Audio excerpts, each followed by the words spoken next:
Good morning, everyone. Seems like it's been a long time. I missed you too. I want to thank Kat Summerchild for filling in for me and being there for me, like always, and getting that call that says, can you speak while I'm dealing with family matters when Leela passed. And Kat has a miraculous story. Kat is a miraculous person, so thank you, Kat. And I hope you enjoyed Matt Jones' visit last week. Isn't he amazing? An amazing guy, amazing story.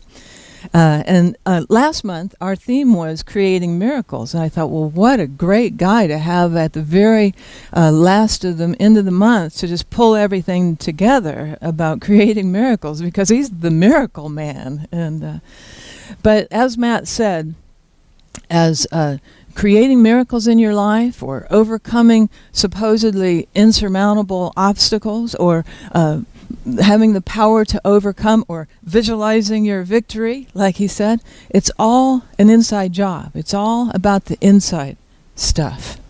Right. Now you might be thinking, who, me? Create miracles? You might have the thought or the belief that only God creates miracles, or only Jesus can do miracles. But think for a moment of all the stories, all the events and the experiences that you've heard about, or you've read about, or maybe you've even been a part of, that have been miraculous. We've heard many stories of people who have healed themselves of ailments or injuries. In fact, just a few weeks ago, we watched a video of a woman in China who had a 3-inch diameter bladder tumor. And we watched, remember, as it totally disappeared before our eyes, just in a matter of 2 or 3 minutes. Our bodies are miraculous. Yes? Not only that, our mental abilities are miraculous. We've heard of people surviving Nazi war camps or Rwandan genocide, all because of their strong mental attitudes or their will to survive. But our physical bodies are miraculous, our mental abilities are miraculous, our emotional abilities are miraculous. The power of love to heal is miraculous. Wouldn't you say so? Would you say yes to that? The power of love to heal is miraculous, and it's well documented. When we're supported and surrounded by those that love us, it enhances our health, it prolongs our lives, it boosts our immune system, it gives us more energy, it puts us in a better mood, and for some of us, to be in a better mood would be a miracle. So I'm not naming any names or anything. But our ability to connect and to bond, maybe you've experienced that with an animal that's maybe been mistreated or abused in some way and doesn't trust people, and as you open your heart to it and that love energy begins to flow between you and you can just feel it. Oh, I think those kind of animals are the greatest lovers, don't you? Or maybe you've experienced somebody, you can just feel it, that they don't trust people. Maybe they've been mistreated or battered in some way, or maybe that's been your experience. It takes a miracle to trust ourselves again. First of all, it takes a miracle to trust other people. It takes a miracle to trust life again. That's miraculous. But this ability to bond and to connect and to empathize and to love, it's not something that's outside of yourself. No, it's within us. It's a part of our DNA. It's a part of our true nature, our essence. And I'm not talking about some hooey-dooey energy swirling around you. I'm talking about in your body. There are chemicals in your body. Oxytocin, that I've talked about quite a bit, is one of them that helps us to bond and connect and to socialize. There are neurons in your brain. They're called mirror neurons that help us to empathize and to love and to connect with others. That's a part of who we are. Love is what you were born with. Fear is what you learned. Connection, unity, community, oneness are what you were born with. Conflict, competition, separation, selfishness, greed, that's what you learned. You are a miraculous being made in the image of a miraculous power. So our physical abilities, our mental abilities, our emotion abilities are all miraculous. But we were taught a bad philosophy that contradicts the way we really are.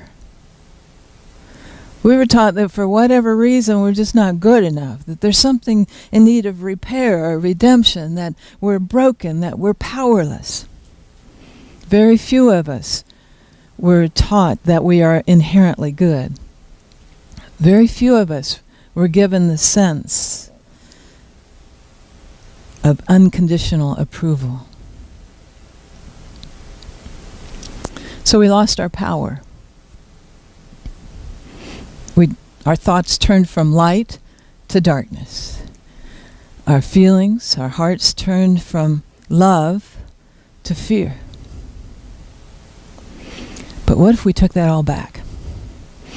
What if we realized and embodied the truth that we are created for power? There is one power, and we're the expression of that power.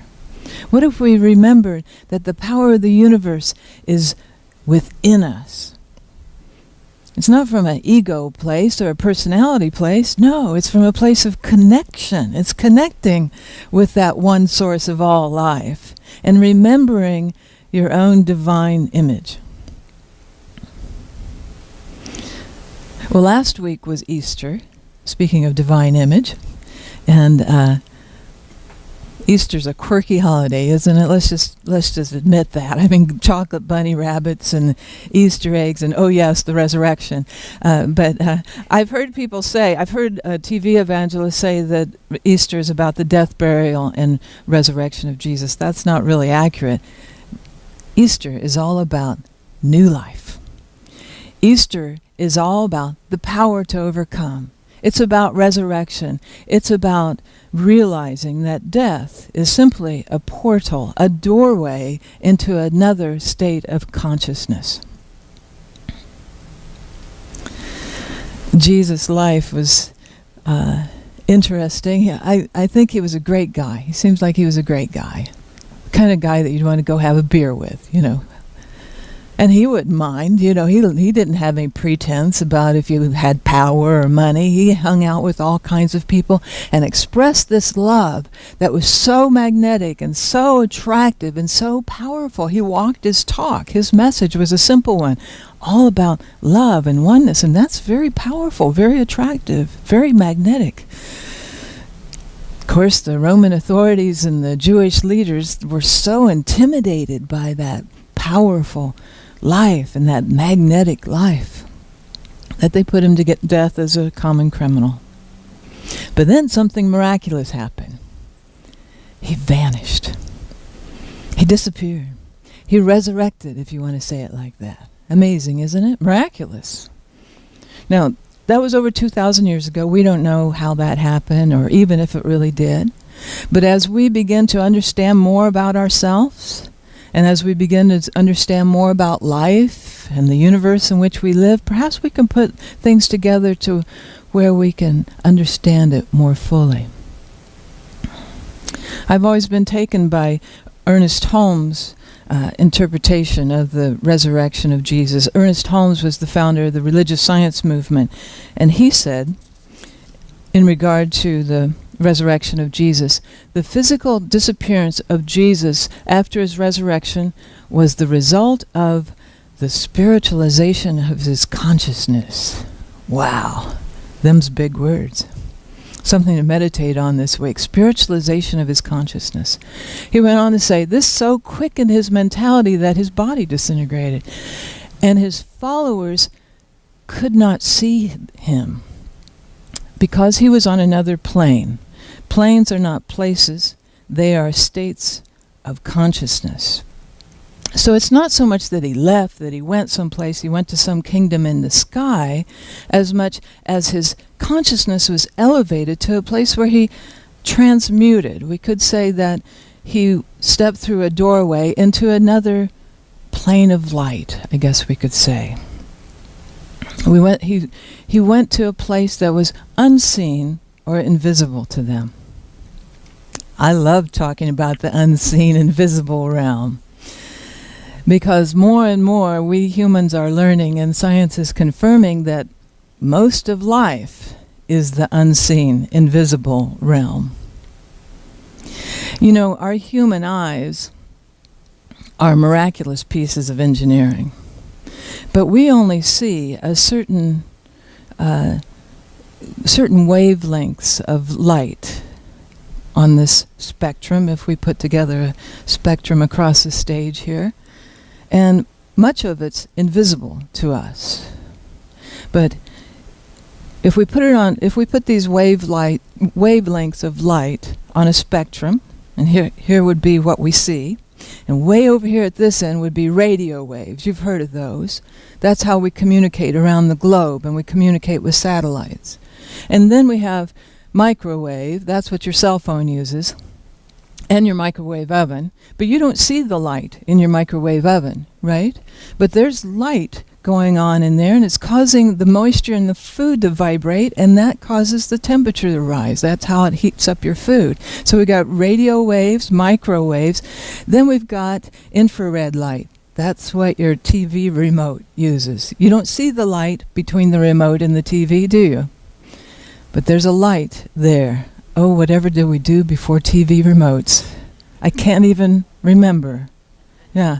So we got radio waves, microwaves, infrared light, and then here's visible light. Right here. This is what we see. All the colors of the rainbow, from red to violet.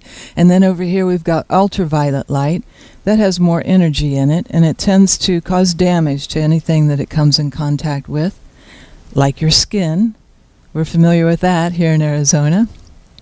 And then we have X-rays. We don't see X-ray light, we just see the result of it. X-rays of our teeth, X-rays of our bones, X-rays of our possessions when they go through the security at the airport.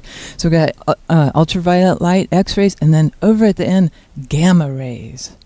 I always think of a 1950s science fiction movie, gamma rays, because gamma rays aren't very common on Earth. They're the result of nuclear activity, but gamma rays, very common in outer space. You didn't know you were going to get a science lecture, did you?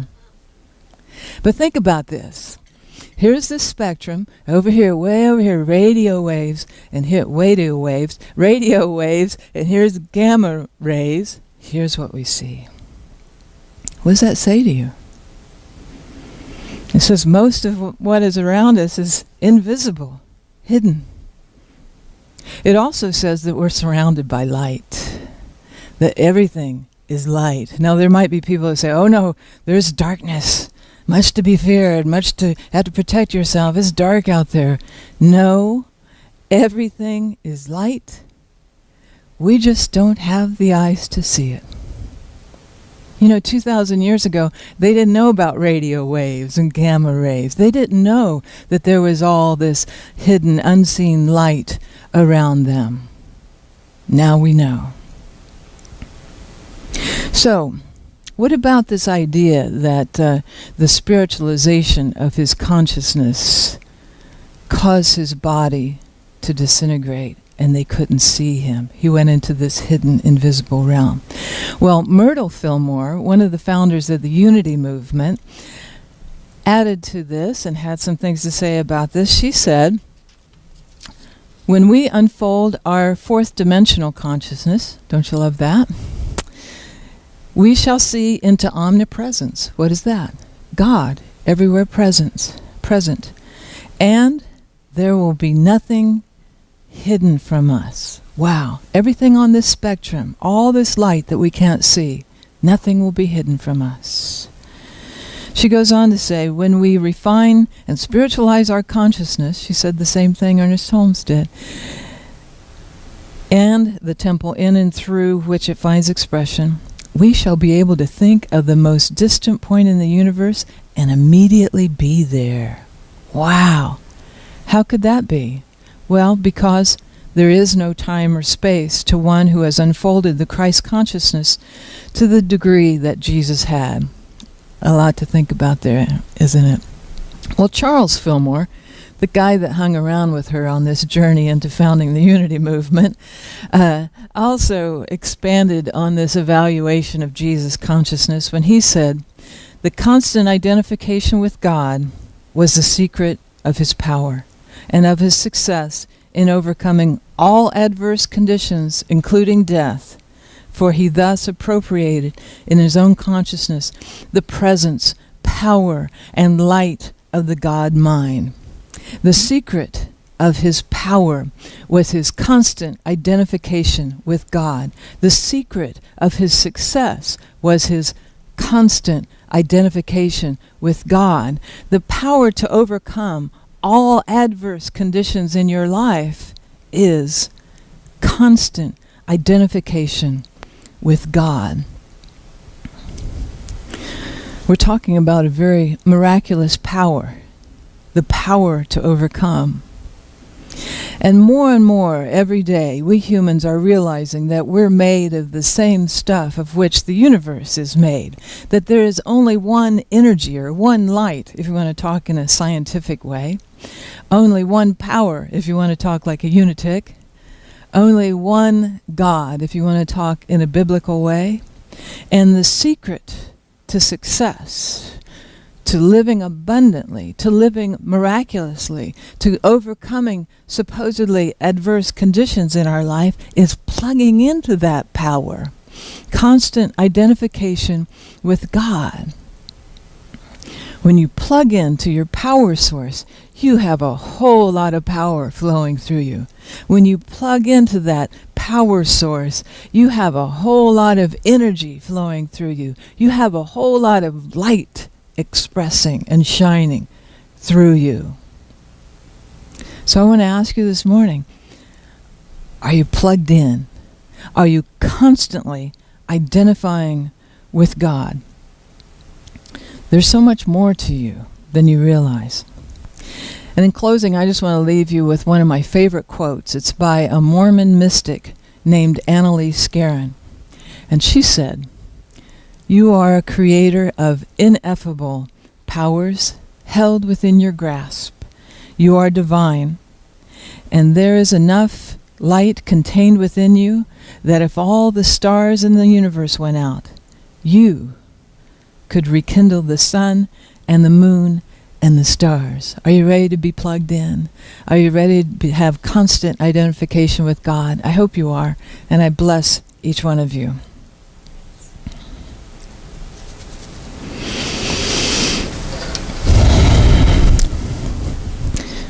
Much to think about, and we're going to go into a contemplation time just to think about these things. If you want to get comfortable, you might want to put both feet on the floor just to ground yourself.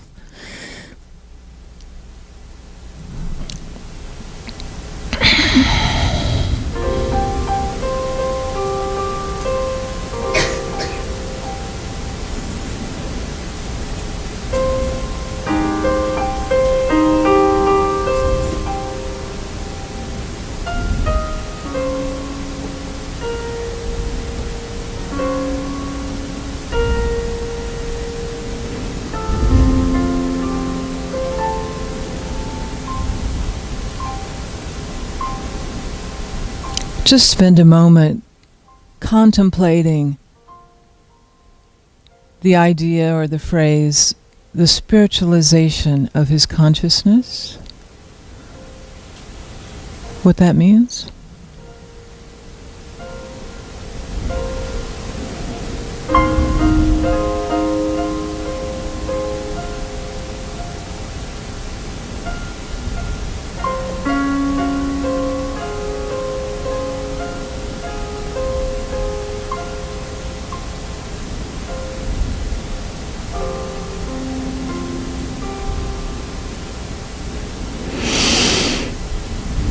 And take a breath.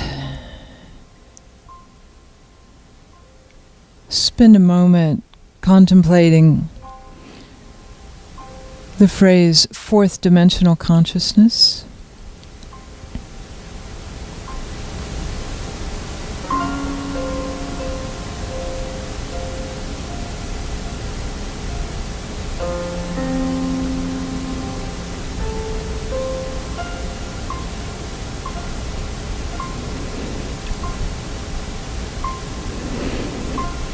And now place your attention on your heart area.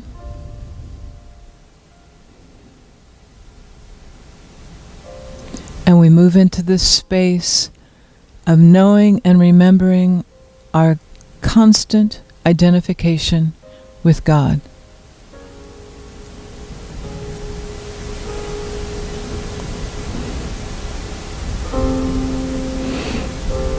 Allow your heart space to expand.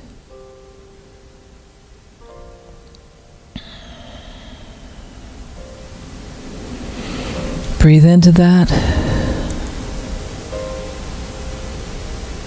What does that constant identification with God feel like?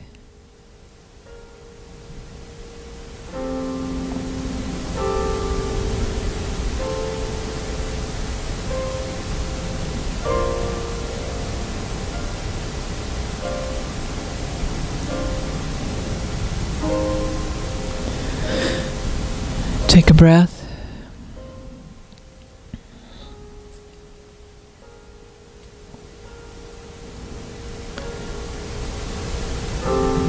What does constant identification with God look like?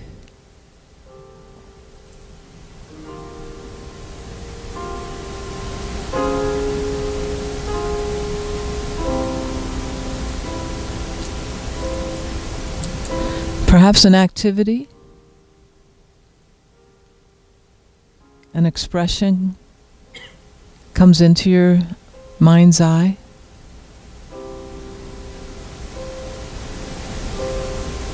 Something to incorporate into your life.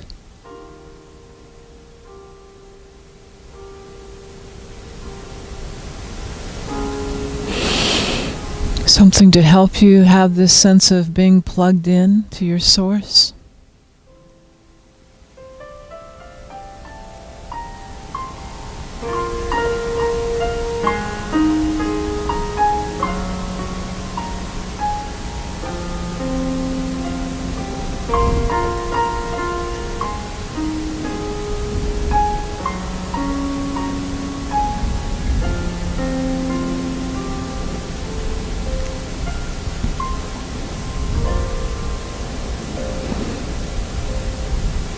There's so much more to you than you realize.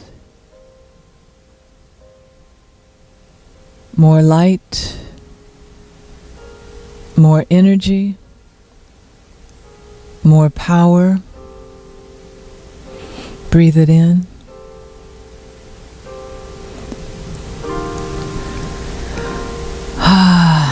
And when you're ready, you can come back to the room recharged and reconnected and ready to overcome.